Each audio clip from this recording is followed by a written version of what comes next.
8h51, nous sommes de retour sur le plateau de TV Finance en direct évidemment pour l'entreprise du jour. Il s'agit d'Advicen. Son cœur de métier, c'est le développement de traitements innovants adaptés aux maladies orphelines, néphrologiques et neurologiques. Et pour en parler, nous recevons le docteur Luc-André Granier. Bonjour. Bonjour. Alors vous êtes le président, directeur général, directeur médical et cofondateur d'Advicen. Juste pour commencer, est-ce que vous pouvez nous décrypter, nous préciser vos produits et services ?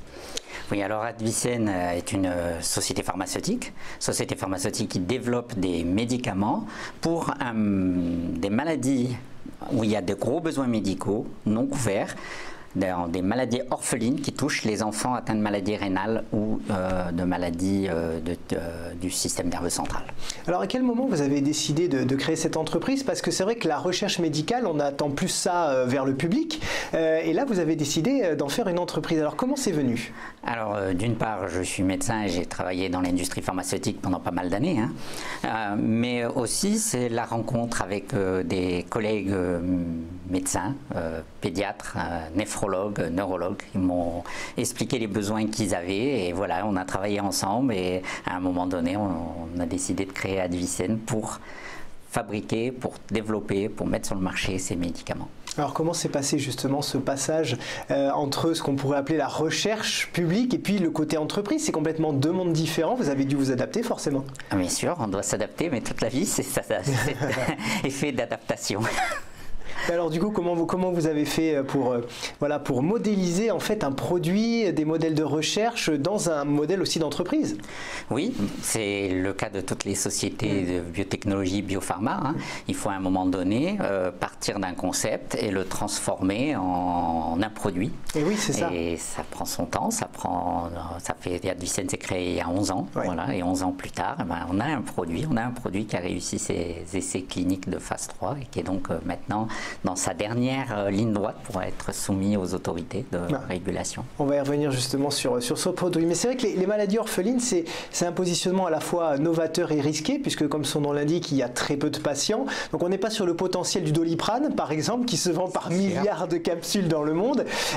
C'est quand même donc encore plus risqué, mais le jeu en vaut la chandelle, évidemment. Alors le jeu en vaut la chandelle, c'est aussi, je pense, il y a des médicaments, il y a des maladies très orphelines, et puis il y a des maladies moins orphelines.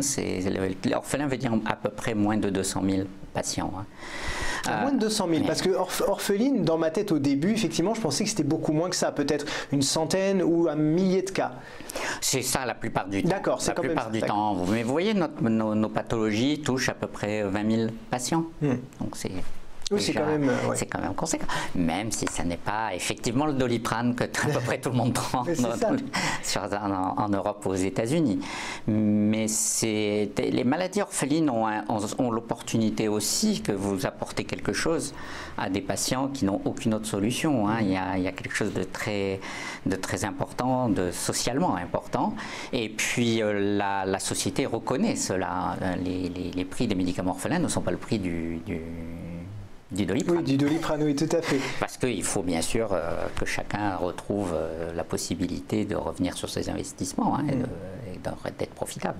Oui, mais justement, vous dites souvent dans vos interviews qu'il y a un vrai besoin dans ce marché-là des maladies orphelines. Ça veut dire que vous avez été l'un des premiers ou le premier à penser à développer une entreprise dans ce secteur-là?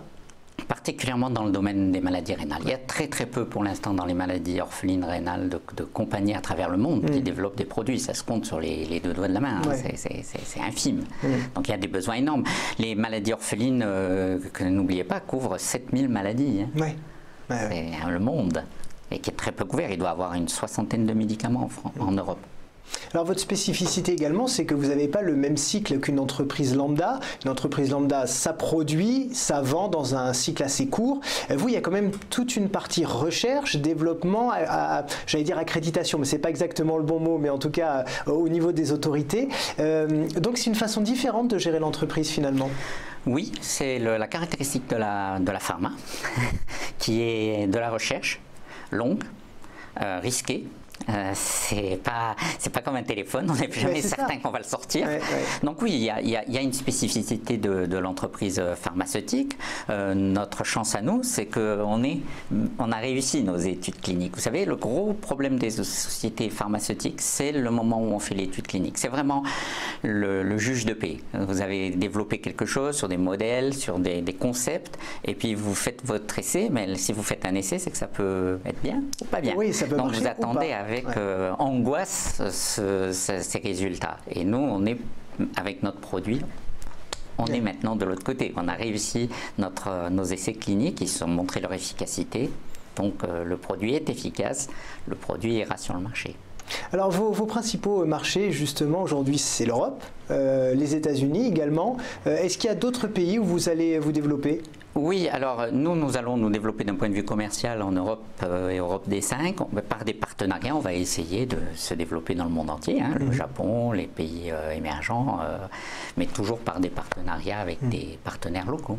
Et aux États-Unis, alors quel intérêt ils ont à venir vous solliciter, vous particulièrement? Ben, il y a un besoin médical non couvert, donc après il faut qu'on fasse le développement aussi qui va commencer d'ailleurs cette année, hein, clinique aux États-Unis, et puis quand le produit, une fois qu'il sera prêt, ben, il y aura un besoin, hein, un besoin à couvrir, donc un besoin à marcher. Oui, puis les États-Unis c'est 350 millions d'habitants à peu près, donc voilà, autant peut-être de maladies orphelines. Et autant de patients pour notre maladie. Voilà, exactement. Vous avez lancé différentes levées de fonds en 2008, 2011, 2015 et 2016. Pourquoi ce choix de levée de fonds et puis pourquoi des levées de fonds aussi rapprochées finalement? Pour nourrir les besoins de développement de l'entreprise. Hein. C'est le problème, comme je vous dis, la recherche consomme, donc il a fallu faire cela. Et puis quand on est arrivé à un point de maturité suffisant, qui était la réussite de nos essais cliniques, nous avons décidé de rentrer sur le marché public. Qu'est-ce que ça a changé pour vous à chaque fois, ces levées de fonds? Ça vous a permis d'aller plus vite ou plus loin? Plus vite et plus loin. Les deux. Les deux, plus vite et tout plus simplement. loin. Alors, qui sont vos investisseurs aujourd'hui? Alors, c'est des investisseurs institutionnels et des investisseurs, et au moment de l'entrée en bourse, des investisseurs de monsieur tout le monde. On a fait appel à l'épargne publique. Mais justement, on va y revenir sur cette entrée en bourse. Vous êtes coté sous Euronext depuis décembre 2017. Alors, pourquoi avoir choisi cette entrée en bourse qui peut être risquée pour toute entreprise? Alors c'est vrai, c'est que ça peut être risqué, ça dépend des facteurs extérieurs qu'on ne contrôle pas, mais l'avantage c'est que ça a permis de lever à nouveau de l'argent, de pouvoir développer Advicen de façon plus soutenue, d'avoir de la visibilité. La meilleure preuve, c'est qu'on c'est que je suis là. Ça permet d'avoir de la visibilité, c'est très important pour nous aussi. Mais ça vous met une grosse pression en plus, mine de rien. C'est certain, comme toute étape importante. Maintenant, ça permet aussi beaucoup de choses. Quel bilan vous tirez justement de cette introduction en bourse? On est quoi à 4-5 mois maintenant du lancement. Ça a été un petit peu compliqué au début et puis ça commence à se stabiliser? Oui, comme toujours, il faut un peu de temps et puis se faire connaître. Il faut puis surtout, nous avons montré qu'on était capable d'amener un produit jusqu'à la fin des essais cliniques. Et maintenant, ce qu'on doit faire et qu'on fera, c'est on dit ce qu'on fait, on fait ce qu'on dit.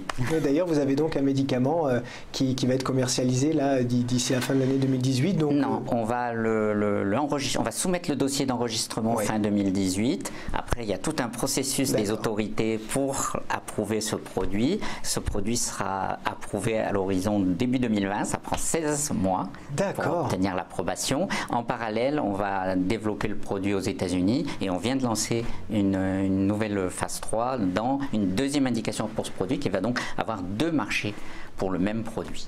Et ben voilà en tout cas de beaux projets pour 2018. Et une dernière question pour conclure, qu'est-ce que vous voudriez dire aux potentiels investisseurs qui aimeraient acheter des titres Advicen pour les convaincre de vous soutenir? Parce que c'est vrai que quand on est à l'extérieur et qu'on ne connaît pas bien votre marché, ça peut faire peur. On se dit, oh là là, la biopharmaceutique, c'est compliqué, c'est long. Alors qu'est-ce que vous pourriez leur dire? Alors je leur dirais qu'Advicen est une société qui a maintenant réussi son développement clinique, qui a un produit qui soigne des patients, qui ont besoin d'eux. Donc ils font un investissement prometteur, un investissement qui leur apportera, mais en même temps qui va aider des enfants qui souffrent et des patients qui souffrent. Et c'est la mission première d'une industrie pharmaceutique, c'est de développer des médicaments qui traitent de façon effective des patients. C'est investir utile. Investir utile.